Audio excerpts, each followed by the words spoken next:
Bonjour, aujourd'hui nous allons voir comment imprimer une gravure en creux avec de la gouache liquide scolaire. Alors pour ça nous allons avoir besoin d'une pointe sèche pour faire la gravure, de farine qu'on va mélanger avec la gouache liquide, donc on a aussi besoin de gouache liquide forcément. On va aussi avoir besoin pour imprimer deux petites cartes type carte de crédit avec un petit récipient voilà pour faire le mélange. On va faire la gravure sur une plaque de Tetra Pak, donc on a besoin d'un morceau d'emballage. On va faire l'impression avec un rouleau à pâtisserie et une plaque de feutre, et on aura besoin d'eau et d'une éponge pour également faire l'impression. On va commencer par faire l'esquisse de notre gravure.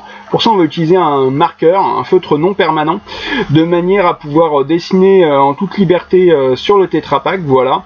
Et puis même éventuellement voilà, faire une petite correction quand on fait une erreur. Donc une fois qu'on a mis en place notre motif, on va le graver avec la pointe sèche. La pointe sèche on l'a fait avec une vis qu'on a vissée dans un bout de bouchon en liège. Ça nous permet de faire un sillon au niveau de notre dessin pour faire la gravure. C'est le sillon qui va tenir l'encre. Alors cette encre, comment on la fait? On mélange de la gouache avec de la farine, donc à proportion à peu près 50-50.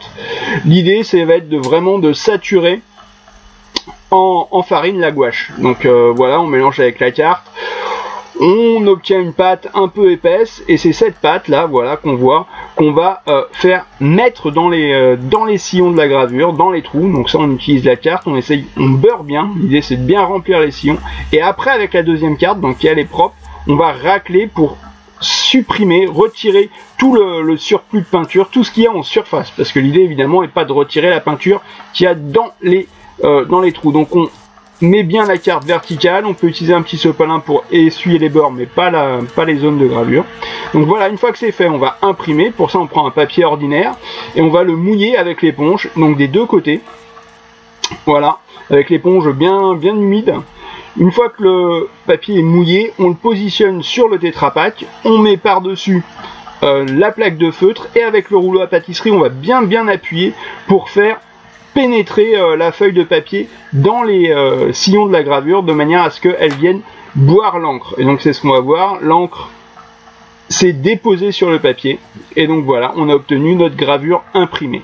Si vous avez moindre question ou besoin d'infos, n'hésitez pas à nous contacter sur imprime.populaire@gmail.com.